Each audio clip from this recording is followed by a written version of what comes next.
नमस्कार.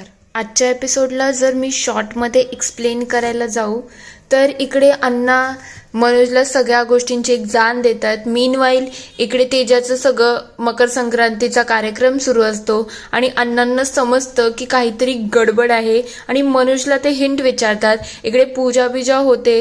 त्यानंतर अण्णा सांगतात की आता तुला काहीतरी करायला लागेल, नवरा म्हणून तुला तिची साथ देणं गरजेचं आहे. इकडे पूजा सुरू असतानाच ती मुलगी दारावरती येते आणि त्या मुलीचा आवाज ऐकताच वल्लरी बेशुद्ध होणार आहे. चला बघूया डिटेलमध्ये आजच्या एपिसोडमध्ये काय काय घडले. नमस्कार. आजच्या भागात आपण बघणार आहोत इकडे अण्णा घरी आलेले असतात तेव्हा मनोज म्हणतो तुम्ही आता इथे आराम करू शकता. तेवढ्यात तिथे हर्षित येतो आणि म्हणायला लागतो अरे मला दुसरी कामं आहेत ती मी बघून घेतो, तू अण्णांकडे बघ. तेव्हा अण्णा विचारतात काय रे मनोज सगळं ठीक आहे ना, वल्लरी तर ठीक आहे ना, आत्ता ती माझ्याशी बोलली आणि जे काही वागली ना त्यामध्ये सगळं नीट तर होतं, पण तिचं वागणं मला व्यवस्थित वाटत नव्हतं. दुसरीकडे सगळे पूजेसाठी उभे असतात तेव्हा तेजा एक एक करून सुगडपुग जायला सुरुवात करते. पहिले ती पाठ रचते आणि पुढच्या गोष्टी सुरू करते. दुसरीकडे अण्णा म्हणत असतात मनोज मला तुझ्याशी थोडं महत्त्वाचं बोलायचं आहे. तुम्ही आत्ता कुठेतरी बाहेर गेले होते ना, त्यामुळे वल्लरीवरती एक मोठं संकट आलं आहे. मला माहिती आहे तुम्ही आजची पिढी आहात, तुम्हाला या सगळ्या गोष्टींवरती विश्वास बसत नाही, पण मला तुला एक गोष्ट सांगायची आहे.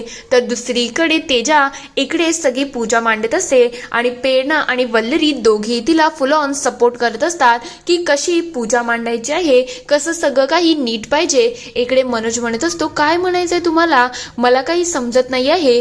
खरं म्हटलं तर वल्लरी थोडी स्ट्रेसमध्ये होती, कारण की पहिले आमच्या बाळाचा विचार चालला होता आणि त्यानंतर आम्हाला बाळ होऊ शकत नव्हतं, त्यामुळे थोडासा तिला स्ट्रेस आला होता. आणि त्याच्यानंतर मंजुषाची केस झाली, पण आता ती केस जिंकलेली आहे आणि जेव्हापासून ती केस जिंकली आहे ना तेव्हापासून आमच्या दोघांच्या आयुष्यामध्ये कोणत्याच प्रकारचा स्ट्रेस नाही आहे आणि आता आम्ही त्याची ट्रीटमेंटसुद्धा केली, मग आता आम्हाला बाळसुद्धा होऊ शकतं. म्हणून मला नाही वाटत वल्लरी थोड्या स्ट्रेसमध्ये असेल. तेव्हा ते म्हणतात हे ते स्ट्रेस नाही आहे, खरं म्हटलं तर हे जे संकट आलं आहे ना ते अमानवी आहे, ते कोणी रोखू शकत नाही आहे आणि आपल्या हातामध्ये याच्या बाबतीत काही सूत्र नाही आहे. मला जेवढं कळतंय ना तेवढं मी तुला सांगतोय की खूप मोठं संकट येणार आहे आणि या संकटामधून मी तिला बाहेर काढण्याचा पुरेपूर प्रयत्न करेल, पण तोपर्यंत तुला तिच्या पाठीशी खंबीरपणे उभं राहायला लागणार आहे. पण मनोज मला एक गोष्ट सांग, तुला आत्ता रिसेंटमध्ये वल्लरीचं वागणं खटकलं नाही का, ती काही वेगळी वागली नाही का, म्हणजे काहीतरी अगटीत असं काहीतरी विचित्र जे कधी वल्लरी वागली नव्हती असं काही झालं नाही का. तेव्हा मनोजला आठवण येतं की त्या दिवशी रात्री वल्लरी कशी माझ्याकडे एकटक रात्रभर बघत बसली होती आणि नंतर त्याला आठवतंय की आज सकाळी तर वल्लरी स्वतःच्या बांगड्या फोडून त्याच्याबरोबर काचकाच खेळत बसली होती. हे सगळं आठवल्यानंतर तोही थोडा टेन्शनमध्ये आलेला असतो. तर दुसरीकडे इकडे तेजाने पूजा मांडायला सुरुवात केलेली असते तेव्हा ती म्हणते सगळं व्यवस्थित व्हायला पाहिजे हा. ती हळद कुंकू आणि त्या सुगडामध्ये सगळ्या भाज्या आणि सगळं काही टाकते आणि इकडे सगळे पूजा संपन्न करतात. दुसरीकडे अण्णा म्हणत असतात हे बघ मनोज, तुम्हाला या सगळ्या गोष्टींवरती विश्वास नसेल, पण मी तुला सांगतोय यावेळेला काहीतरी वेगळं होणार आहे आणि हे जे आहे ना ते कोणाच्या साथामध्ये नाही आहे, म्हणून तुला तुझ्या बायकोची साथ देणं गरजेचं आहे. जेवढं वाटते तेवढं हे पण नसणार आहे. जसं आपण लग्नाचं 7 फेरे घेतो तेव्हा बायको नवऱ्यासाठी सगळे काही वचन देत असते ना, तसा नवरा म्हणून सुद्धा तुला तिच्या पाठीशी उभं राहायला लागणार आहे, कारण की या संकटामध्ये तुला तिचा हात घट्ट पकडून ठेवायला लागणार आहे. तिने सोडण्याचा प्रयत्न केला तरीही तुला ते सोडून चालणार नाही, कारण की तू तिला गमावू शकतं. हे संकट आहे ना हे तुमच्या नात्यावरती, तुमच्या पर्सनल आयुष्यावरती आणि तुमच्या खूप साऱ्या गोष्टींना पूर्णपणे थरकावून टाकू शकतं. त्याच्यामुळे तू नवरा म्हणून तिच्या पाठीशी खंबीरपणे उभा राहा, कारण की हे जेवढं वाटते ना तेवढं सोपं नसणार आहे. ती माझी मुलगी नसली तरी मला माझ्या मुलीसारखी आहे, याच्यातून काय मार्ग काढावा ना याचा मी पुरेपूर विचार करत आहे. पण मी तुला एक गोष्ट सांगतो की तोपर्यंत तुला वल्लरीसाठी ठामपणे उभं राहायला लागणार आहे, कारण की हे संकट कधी संपेल याचा काही अंदाज लावता येणार नाही. म्हणून तू जर तिची साथ धरली आणि तिच्या पाठीमागे खंबीरपणे राहिला ना, तरच या गोष्टी होऊ शकतात. म्हणून नवरा म्हणून तुला तिचा हात धरणं गरजेचं आहे. मनोजला त्यांचं वागणं काही समजत नसतं. दुसरीकडे इकडे तेजाने सगळ्यांची ओटी भरायला सुरुवात केलेली असते. ती सगळ्यांना हळदी कुंकू करते आणि एक एक करून सगळ्यांना वाण सुद्धा देत असते. असं करत ती लास्टवाल्या गोष्टींवरती येत असते. तेवढ्यात वल्लरी हे सगळं बघून खूप खुश असते. तेवढ्यात दारावरती अजून कोणी नाही तर ती मुलगी येते आणि म्हणायला लागते, आई मला वाचव ना ग, आई मला वाचव ना, मला थंडी वाजत आहे, आई वाचव ना. हे ऐकल्यानंतर वल्लरी तिच्याकडे बघायला लागते आणि वल्लरीच्या कानाच्या इथे घाम फुटायला लागतो. तेवढ्यात ती पुन्हा म्हणायला लागते, आई मला वाचव ना, आई मला वाचव ना. हे ऐकल्यानंतर वल्लरी बेशुद्ध होऊन जाते आणि सगळे थोडे पॅनिक होऊन जातात की वल्लरीला काय झालं. थोड्या वेळानंतर इकडे वल्लरीला घरी आणलेलं असतं आणि डॉक्टर सुद्धा येऊन गेलेले असतात. तेव्हा सगळेजण काळजीमध्ये असतात की वल्लरीला काय झालं, ही अचानक अशी बेशुद्ध कशी झाली, तुला काय समजलं का तेजा, ही काय बोलली होती का, हिला काय अशक्तपणा असं काही वाटत होतं का. तेव्हा ती म्हणते, नाही ना ग प्रेरणा, मला खरंच समजत नाही वल्लरीच्या बाबतीत या सगळ्या गोष्टी का होत आहेत, म्हणजे ती अचानक कशी काय बेशुद्ध होऊ शकते, मला खरंच काही आयडिया लागत नाही. तेवढ्यात इकडे इंदुमती म्हणायला लागते, हे सगळं नाटक सुरू आहे बेशुद्ध व्हायचं, घरची कामं करायची नसतील ना म्हणून ती मुद्दाम बेशुद्ध झाली आहे.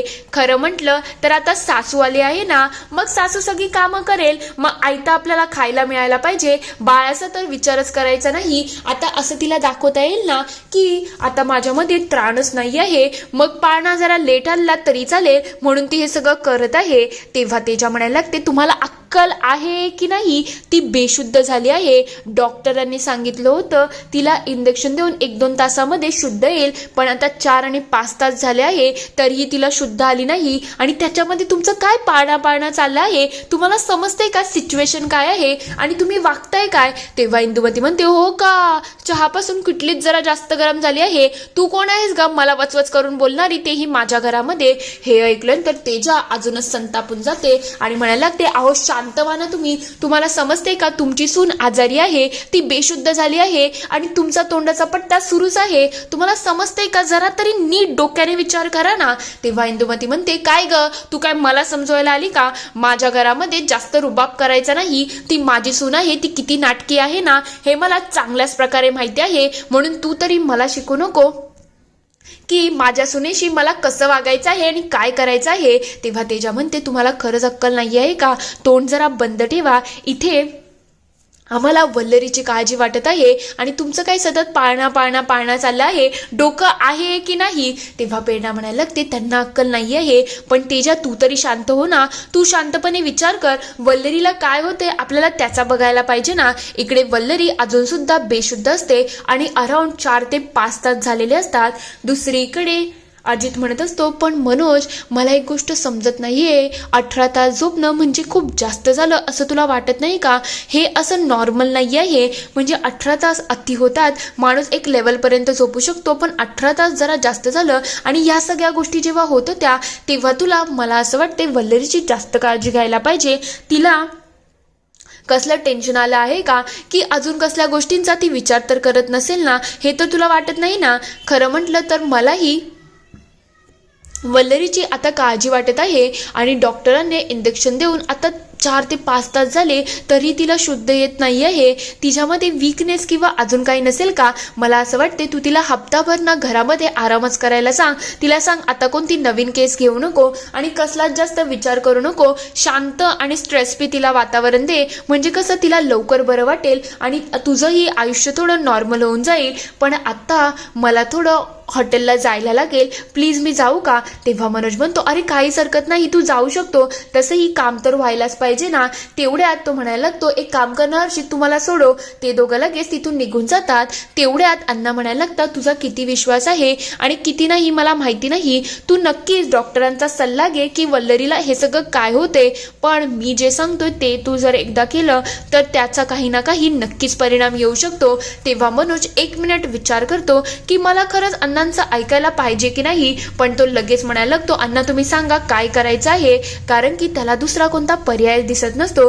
दुसरीकडे इतकं जोरदार भांडण सुरू असतं, पण तरीही वल्लरीला काही शुद्ध येत नसते. तेव्हा तेजा म्हणते, हे बघा मी तुम्हाला स्पष्ट सांगते, तुम्ही वल्लरीला त्रास देऊ नका. बाळ काय करताय हो, तुमची जर सून नीट नसली तर तुम्हाला बाळ कसं काय देईल याचाही विचार करा ना. आणि तुम्ही जे बोलताय ना ते तुमचं घर, हे तुमचं घर नाही आहे, हे माझ्या मैत्रिणींचं घर आहे आणि हे तुम्हाला आठवण ठेवायला पाहिजे. तेव्हा इंदुमती म्हणते, बाय व तू आता काय माझ्या घरामध्ये येऊन मलाच बोलणार का, तुला काही लाज वाटते की नाही. तेवढ्यात ती म्हणायला लागते, अहो शांत व्हा, तुम्हाला समजते का, तिला आरामाची गरज आहे, ती शुद्ध नाही आली, आम्हाला तिचं काळजी वाटत आहे आणि तुमचं भलतंच सुरू आहे. तेव्हा ती म्हणते, मलाही माझ्या सुनेची काळजी आहे, तुम्ही मला शिकवू नका कोणाची किती काळजी करायची आहे, चल चल तुझं बस झालं. तेव्हा प्रेरणा म्हणते, इंदू काकी जरा तुम्ही शांत होता का, इथे बघा ना सिच्युएशन काय आहे, आपल्याला आता वल्लरीची काळजी घ्यायची गरज आहे, तिला शुद्ध आली नाही, तिच्यामध्ये वीकनेस आहे, डॉक्टर येऊन कितीतरी वेळ झाला आहे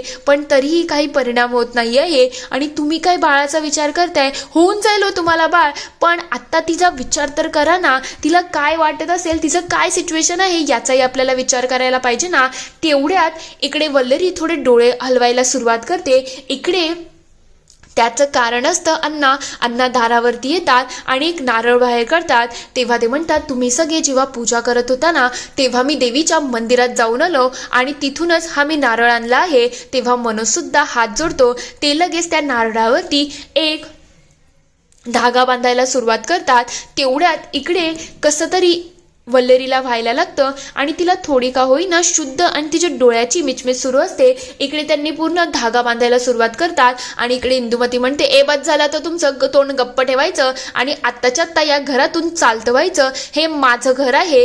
तेव्हा तेजा म्हणायला लागते, हे तुमचं घर आहे का, एक गोष्ट आठवण ठेवा, तुमचं घर गावाला आहे, मग तिथे तुम्ही मिजाज दाखवायचा, इथे नाही, हे घर माझ्या मैत्रिणीचं आहे, म्हणून तुम्ही या घराला स्वतःचं घर समजूच नका आणि जो तोरा चालवता ना तो बंद करा. तेव्हा इंदुमती म्हणते, अगं तू बंद कर, किती तोंड तुझं चालते. तेव्हा प्रेरणा म्हणायला लागते, अगं शांत व्हा तुम्ही सगळ्यांनी, तुम्ही एकदा तरी वल्लरीचा विचार करा ना, तिला काय वाटते. इकडे अण्णा तोपर्यंत ते धागा पूर्णपणे बांधून त्याच्यावरती हळद कुंकू लावत असतात आणि ते लावताच इकडे वल्लरीला थोडं विचित्र आणि तिच्या कानावरती धूर यायला सुरुवात होते. तेवढ्यात इकडे अण्णा तो नारळ आहे तो बांधून दरवाजाच्या वरती ठेवतात आणि तेजा म्हणायला लागते की बस झालं तुमचं, आता तोंड बंद ठेवा आणि आता वल्लरीची आम्हाला काळजी घेऊ द्या, ते जास्त महत्वाचं आहे. तुमची बडबड आणि तुमची किचकिच आहे ना ती थोडी तुम्ही बंद केली तरच सगळ्यांसाठी जास्त चांगलं असणार आहे.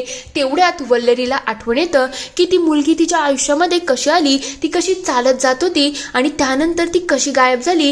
हे सगळं आठवल्यानंतर ती अक्षरशः थोडी पॅनिक झालेली असते.